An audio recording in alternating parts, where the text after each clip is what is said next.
Ketika keyakinan menyembuhkan dan sekaligus menyesatkan. Di banyak sudut Indonesia kita masih menemukan pemandangan yang sama.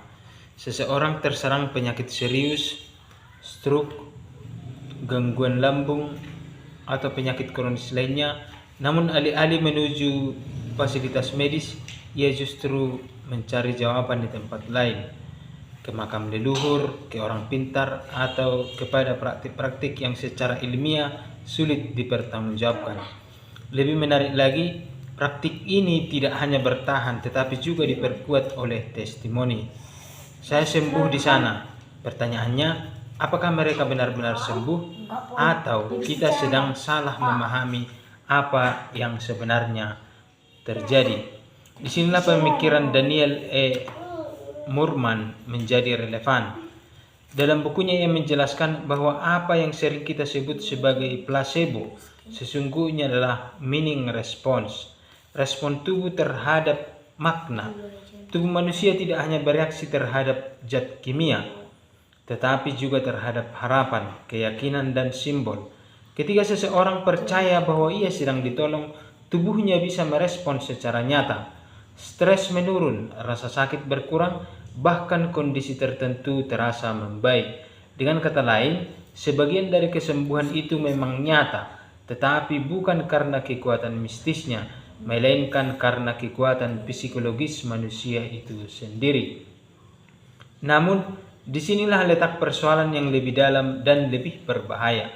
Ketika pengalaman subjektif ini dibungkus menjadi kebenaran objektif melalui cerita, kesaksian, dan penguatan sosial, ia berubah menjadi sistem kepercayaan yang sulit digoyahkan.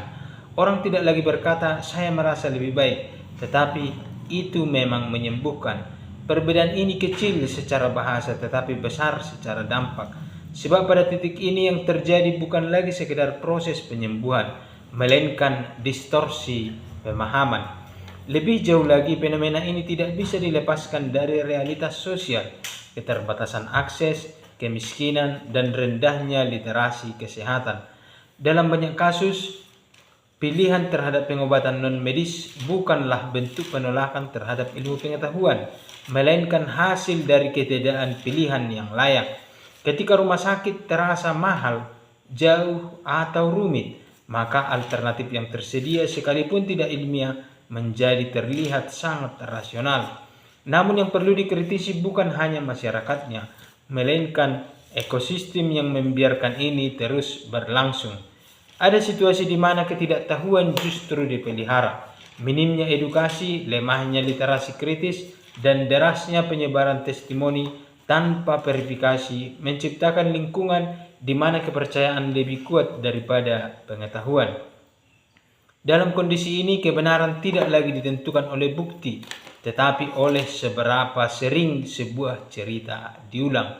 Dan disinilah bahaya sebenarnya. Efek psikologis seperti meaning response memang bisa membantu, tetapi hanya sampai batas tertentu. Ia tidak bisa memperbaiki pembuluh darah yang pecah akibat stroke, tidak bisa menyembuhkan kerusakan organ, dan tidak bisa menggantikan intervensi medis yang tepat.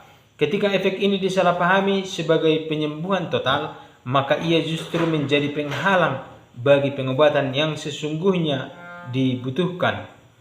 Ironisnya, keberhasilan parsial inilah yang sering dijadikan bukti mutlak. Satu orang merasa membaik lalu menjadi testimoni, testimoni menjadi cerita, cerita menjadi kepercayaan, dan kepercayaan menjadi pengganti realitas. Siklus ini terus berulang, memperkuat dirinya sendiri tanpa pernah benar-benar diuji. Maka persoalan ini bukan sekedar tentang mistis versus medis, tetapi tentang bagaimana manusia memahami pengalaman. Kita tidak bisa begitu saja menertawakan atau menyalahkan mereka yang percaya, sebab dalam banyak kasus mereka tidak memiliki akses terhadap informasi yang memadai untuk berpikir sebaliknya. Namun di sisi lain, kita juga tidak boleh membiarkan kepercayaan itu berdiri tanpa kritik, terutama ketika ia berpotensi merugikan.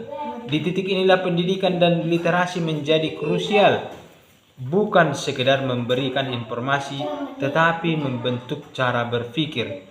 Masyarakat tidak hanya perlu tahu apa yang benar, tetapi juga bagaimana membedakan antara pengalaman pribadi dan kebenaran umum. Pada akhirnya, kita perlu jujur pada satu hal. Tidak semua yang terasa menyembuhkan benar-benar menyembuhkan. Dan ketika keyakinan dibiarkan menggantikan pengetahuan, yang dipertaruhkan bukan hanya kebenaran, tetapi juga keselamatan manusia itu sendiri.